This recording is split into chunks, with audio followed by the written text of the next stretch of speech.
கையில் தீபம் இருந்தும் நான் கண்ணில்லாமல் வாழ்ந்தேன். கண்ணை தந்தும் உன்னை நான் அன்னை போல காப்பேன்.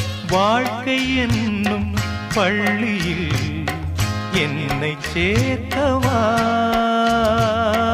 வாழ்க்கை என்னும் பள்ளியில் என்னை சேர்க்கவா.